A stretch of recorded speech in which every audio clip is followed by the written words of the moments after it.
A ordenação dos presbíteros, cooperadores dos bispos.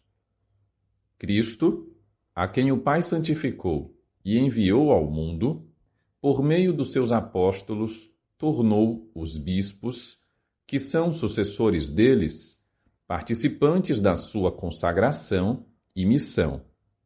E estes, por sua vez, transmitem legitimamente o munus do seu ministério em grau diverso e a diversos sujeitos na Igreja. O seu cargo ministerial foi transmitido em grau subordinado aos presbíteros, para que, constituídos na ordem do presbiterado, fossem cooperadores da ordem episcopal, para o desempenho perfeito da missão apostólica confiada por Cristo. O ofício dos presbíteros, enquanto unido à ordem episcopal, participa da autoridade com que o próprio Cristo edifica, santifica e governa o seu corpo. Por isso, o sacerdócio dos presbíteros, embora pressuponha os sacramentos da iniciação cristã, é conferido mediante um sacramento especial, em virtude do qual os presbíteros, mediante a unção do Espírito Santo, ficam assinalados com um caráter particular e, dessa maneira, configurados a Cristo sacerdote, de tal modo que possam agir em nome e na pessoa de Cristo cabeça. Os presbíteros, embora não possuam o pontificado supremo e dependam dos bispos no exercício do próprio poder, todavia estão-lhes unidos na honra do sacerdócio e, por virtude do sacramento da ordem, são consagrados à imagem de Cristo, sumo e eterno sacerdote, para pregar o Evangelho, ser pastores dos fiéis e celebrar o culto divino como verdadeiros sacerdotes do Novo Testamento. Em virtude do sacramento da ordem, os sacerdotes participam das dimensões universais da missão confiada por Cristo aos apóstolos. O dom espiritual que receberam na ordenação prepara-os, não para uma missão limitada e restrita, mas, sim, para uma missão de salvação de amplitude universal, até aos confins da terra, dispostos, no seu coração, a pregar o Evangelho em toda a parte. É no culto, ou sinaxe eucarística, que, por excelência, exercem o seu mundo sagrado. Nela, agindo na pessoa de Cristo e proclamando o seu mistério, unem as preces dos fiéis ao sacrifício da cabeça e, no sacrifício da missa, tornam presente e aplicam, até a vinda do Senhor, o único sacrifício do Novo Testamento, o de Cristo, o qual, de uma vez por todas, se ofereceu ao Pai como hóstia imaculada. É deste sacrifício único que todo o seu ministério sacerdotal tira a própria força.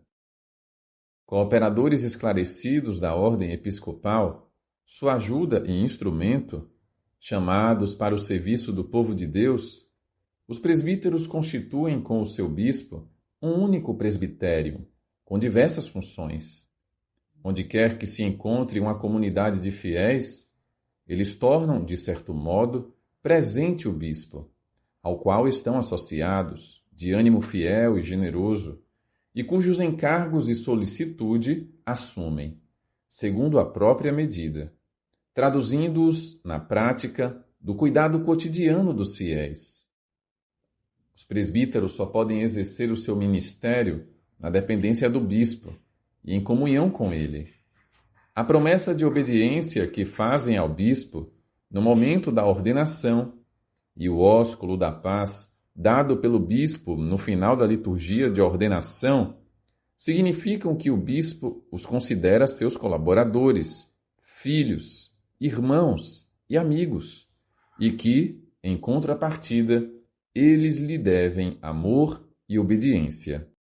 Os presbíteros, elevados pela ordenação à ordem do presbiterado, estão unidos entre si numa íntima fraternidade sacramental. Especialmente na diocese, a cujo serviço, sob o bispo respectivo, estão consagrados, formam um só presbitério. A unidade do presbitério tem uma expressão litúrgica, no costume segundo o qual, durante o rito da ordenação presbiterial, os presbíteros impõem também eles as mãos, depois do bispo. A ordenação dos diáconos, em vista do serviço. No grau inferior da hierarquia estão os diáconos, aos quais foram impostas as mãos, não em vista do sacerdócio, mas do serviço.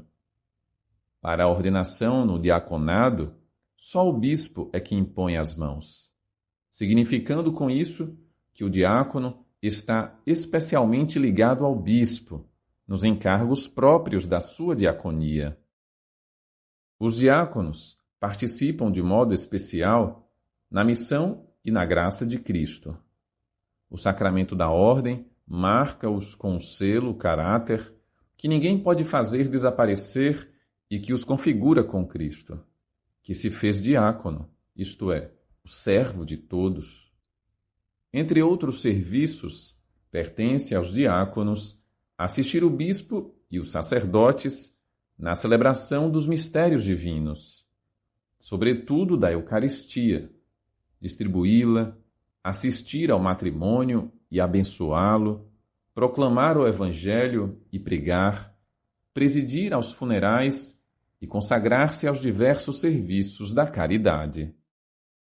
A partir do Segundo Concílio do Vaticano, a Igreja Latina restabeleceu o diaconado como grau próprio e permanente da hierarquia, enquanto as igrejas do Oriente o tinham sempre mantido. Esse diaconado permanente, que pode ser conferido a homens casados, constitui um enriquecimento importante para a missão da Igreja. Com efeito, é apropriado e útil que homens, cumprindo na Igreja um ministério verdadeiramente diaconal, quer na vida litúrgica e pastoral, quer nas obras sociais e caritativas, sejam fortificados pela imposição das mãos, transmitida desde os apóstolos, e mais estreitamente ligados ao altar, para que cumpram o seu ministério mais eficazmente por meio da graça sacramental do diaconado.